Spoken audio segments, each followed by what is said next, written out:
দেশনেত্রী বেগম খালেদা জিয়া নারীর ক্ষমতায়নের বৈশ্বিক প্রতিক্রিয়া। শুধু বাংলাদেশ নয়, সারা বিশ্বে নারী নেতৃত্বের পুরোধা হিসেবে দেশনেত্রী বেগম খালেদা জিয়া বাংলাদেশে নারী ক্ষমতায়ন ও অগ্রগতির পথে অত্যন্ত গুরুত্বপূর্ণ ভূমিকা পালন করেছেন। তিনি মেয়েদের জন্য অবৈতনিক শিক্ষা ব্যবস্থা চালু করেন এবং উপবৃত্তি ব্যবস্থার মাধ্যমে ন্যূনতম প্রাথমিক মাধ্যমিক শিক্ষার নিশ্চয়তা প্রদান করেন। 1993 সালে খাদ্যের বিনিময়ে শিক্ষা ব্যবস্থা চালু করে প্রাথমিক শিক্ষার নিম্নবিত্ত পরিবারের মেয়েদের আগ্রহী করে তোলেন, যা দরিদ্র পরিবারের মেয়েদের স্কুলে থাকার জন্য ব্যাপকভাবে উদ্বুদ্ধ করে।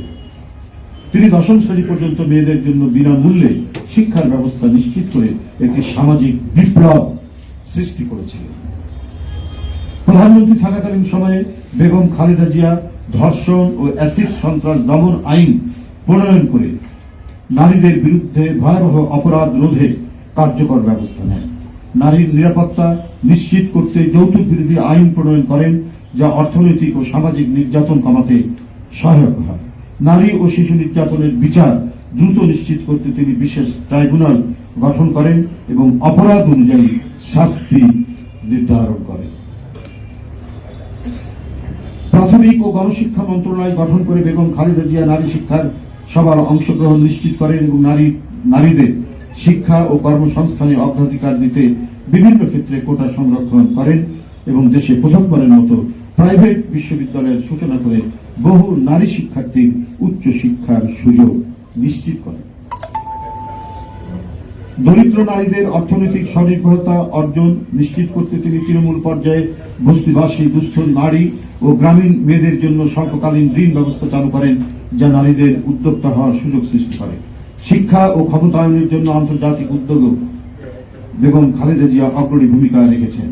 নারী স্বাস্থ্যসেবা উন্নয়ন ও শিক্ষার প্রসারে তিনি এশিয়ান ইউনিভার্সিটি অব উইমেন এর জন্য ফান্ড গঠন করে চট্টগ্রামে 100 একর জমি দান করেন, যা নারীদের উচ্চশিক্ষার সুযোগ আরো সম্প্রসারিত করেছে।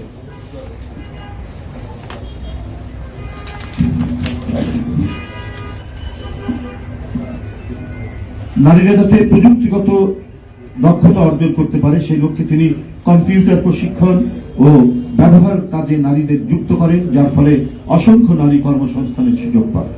নারীদের কৃতিত্বের স্বীকৃতি দিতে তিনি নবাব ফয়জুন্নেসা ও বেগম রোকেয়ার নামে একাডেমি প্রতিষ্ঠা করেন এবং তাদের নামে পদক প্রদান শুরু করেন। বেগম খালেদা জিয়া শুধু নারী উন্নয়নের কথায় সীমাবদ্ধ থাকেননি, বরং একের পর এক বাস্তবধর্মী পদক্ষেপ নিয়ে নারীদের জন্য নতুন পথ তৈরি করেছেন।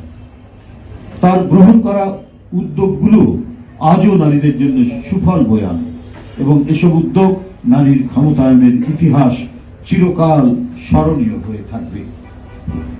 তারেক রহমান নারীর স্বাধীনতা, মর্যাদা, আত্মনির্ভরশীলতা ও নিরাপত্তার ধারণ।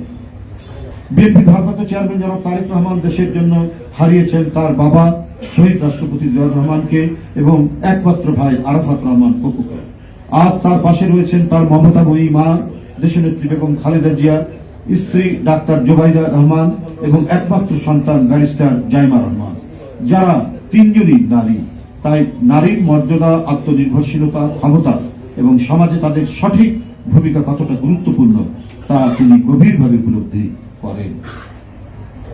তার কাছে নারী শুধুমাত্র একটি সংখ্যা বা পরিসংখ্যান নয়, বরং সমাজের অমূল্য অস্তিত্ব, যারা নিজেদের শক্তি এবং সমর্থন দিয়ে দেশকে এগিয়ে নিয়ে যেতে পারে। এ কারণে জনাব তারেক রহমান বলেছেন, বিএনপি যখন জনগণের ভোটে রাষ্ট্র পরিচালনার দায়িত্বে আসবে, তখন দেশের প্রতিটি পরিবারের খাদ্য নিরাপত্তা নিশ্চিত করতে ফ্যামিলি কার্ড প্রদান করা হবে। এই কার্ডটি পরিবারের মা বা গৃহিণীর নামে দেওয়া হবে, যাতে নারীরা তাদের পরিবারের কার্যকর ভূমিকা রাখতে পারে। এটি একটি সর্বজনীন কার্ড হবে, যাতে কোনো প্রকার দলীয় বা স্থানীয় প্রভাব দ্বারা কেউ বঞ্চিত হবে না।